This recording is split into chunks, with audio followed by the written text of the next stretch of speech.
Oke Pak, oke Pak. Ya, selamat malam Bapak Ibu. Selamat malam Kita Pak. ya, selamat malam semuanya. Ya, kita ketemu lagi. Kita coba memaparkan dari hasil kita, ya, yaitu dari pembahasan LKK, ya, Lembar Kerja Kelompok 2.01 dari modul kerangka kurikulum informatika. Mungkin saya coba tampilkan Pak ya.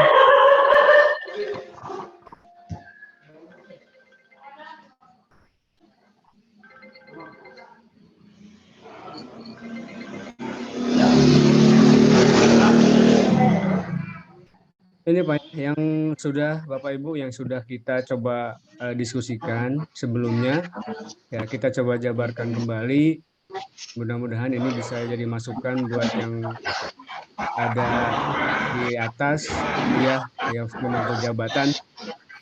Jadi yang kita bahas elemen mana, kemudian CP mana, materi, submateri, kompetensi seperti apa yang kita coba bedah di sini. Yang pertama yang kita ambil elemen CP-nya yaitu tentang sistem komputer. Kemudian yang kedua yaitu tentang dampak sosial informatika. Dari elemen CP yang pertama, materi sistem komputer yaitu tentang perangkat keras, perangkat lunak, interaksi antar perangkat, kemudian permasalahan dan spesifikasi perangkat keras. Terakhir adalah bilangan biner. Submaterinya dari perangkat keras atau hardware, yaitu perangkat keras hardware, ada perangkat keras masukan,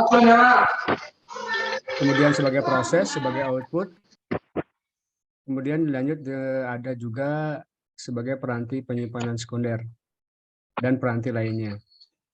Nah, kemudian spesifikasi perangkat-perangkat keras yang lain yang menunjang. Untuk perangkat lunaknya, yaitu kita ambil sistem operasi, operating system, program aplikasi. Nah, untuk interaksi antar perangkat, close circuit. Selanjutnya, permasalahan dan spesifikasi perangkat kelas. Untuk kompetensi dari perangkat keras, hardware, itu hampir sama semuanya dari mulai hardware, software, dan yang lainnya, yaitu berpikir kritis dan komunikatif. Ya, selain itu juga ada kreativitas, dari mana dari berbagai macam submateri yang kita coba bedah tentang peranti penyimpanan. Itu ada kreativitas anak yang kita coba garing, ya, bagaimana kreativitas anaknya. Nah, untuk level kognitifnya ada dari level C1, C2, ini kebanyakan C1, C2 untuk perangkat keras. Kemudian untuk interaksi antar perangkatnya ada C1, C2, C3. Sementara untuk bilangan biner submaterinya yaitu bilangan biner, kita ambil mesin fax dan modem, kemudian menghitung lebih dari 31, selanjutnya lebih lanjut tentang bilangan biner. Untuk kompetensinya itu berpikir kritis, kreativitas, berkolaborasi, dan komunikasi. Nah, karena bilangan biner merupakan materi yang cukup sulit, makanya untuk level kognitifnya juga cukup banyak. Ini sampai C6, dari mulai C1, C2, C3, C4, C5, dan C6. Untuk elemen CP yang dampak sosial informatika, yang materinya itu tentang perkembangan teknologi informasi dan komunikasi, kemudian kolaborasi di dunia maya, media sosial, informasi pribadi, dan hukum privasi. Nah, untuk submaterinya yaitu perkembangan teknologi informasi dan komunikasi, tentang pengaruh TIK sendiri terhadap kehidupan masyarakat, dampak positif dan negatif, teknologi informasi dan komunikasi, kolaborasi di dunia maya, media sosial, informasi pribadi, hukum privasi, persetujuan yang diinformasikan.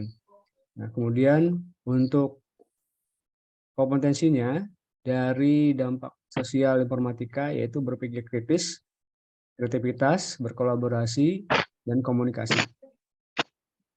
Kemudian untuk segi level kognitifnya kita ambil untuk dampak sosial informatika yaitu C1, C2, C3, dan C4.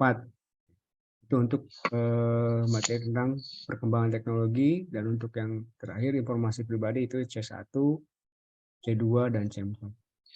Nah, selanjutnya yang kita coba bahas, kita bedah tadi itu yaitu tentang perumusan tujuan pembelajaran dari substansi materi.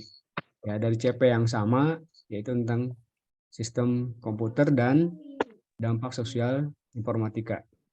Submaterinya sama seperti tadi tentang perangkat keras, yaitu tentang perangkat keras masukan, proses, alat output, peranti penyimpanan, peranti lainnya, dan spesifikasi perangkat keras.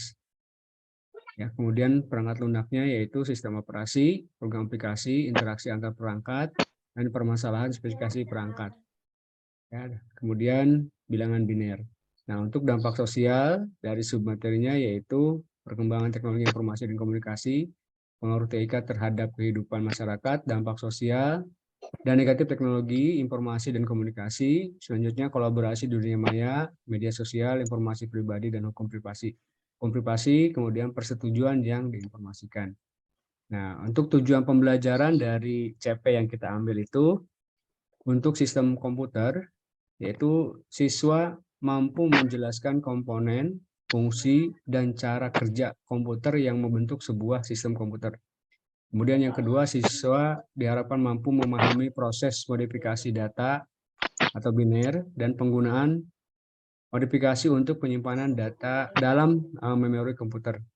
Nah, teknologi yang terkait yaitu pasti perangkat komputer. Kemudian untuk yang dampak sosial informatika, tujuannya yaitu siswa mampu menjelaskan dampak positif dan negatif teknologi, khususnya teknologi informasi terhadap produktivitas dan juga dampak negatifnya. Kemudian yang kedua, menjelaskan kemudahan berkolaborasi di dunia maya, serta etika dan praktik baiknya bagaimana. Ya, kemudian yang ketiga, berkolaborasi menggunakan media digital dan tempat penyimpanan bersama. Yang keempat, menjelaskan keterbukaan informasi dan dampak positif negatif dari keterbukaan informasi. Yang kelima, menjaga keamanan data diri ya pribadi peserta didik, kemudian memilah informasi publik, privat, dan hanya mempublikasikan informasi yang sesuai karena itu ada hak cipta dan lain sebagainya. Nah, kemudian teknologi yang terkait sudah jelas juga itu komputer kemungkinan juga dengan teknologi dari media-media sosial atau internet. Tuh. Nah, kemudian untuk desain topik project penguasaan profil pelajar Pancasila yang kita diskusikan yaitu tentang topiknya gaya hidup atau temanya gaya hidup berkelanjutan. Ya, nama proyeknya yaitu proyek membuat perwarupa sistem pengelolaan sampah di satuan pendidikan. Topiknya jelas yaitu pengelolaan sampah. Fokus peserta didiknya yaitu untuk bergotong royong, bernalar kritis, dan kreatif. Ya, udah jelas ini kemungkinan pasti yang lebih banyaknya itu kreatif. Bagaimana dari sampah yang ada di sekolah dijadikan sesuatu yang bermanfaat atau mungkin juga bisa punya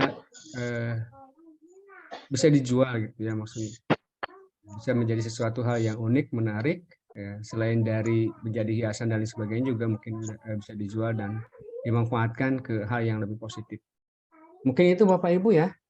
Itu dari hasil presentasi, dari hasil diskusi kita. Ya, mudah-mudahan apa yang kita diskusikan ini sudah cukup bisa mewakili dari kita coba bedah elemen CP yang kita ambil dari dua elemen.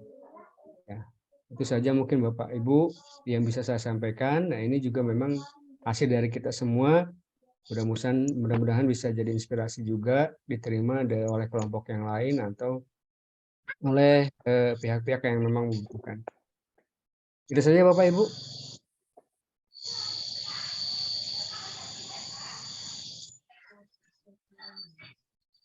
Ya, kurang lebihnya mohon maaf.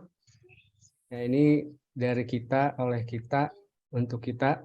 Mudah-mudahan kita tetap bersama, ya, kerja kita bisa diterima, ya. Terima kasih atas kehadiran Bapak Ibu. Selamat malam. Selamat malam, Pak. Selamat malam, Pak.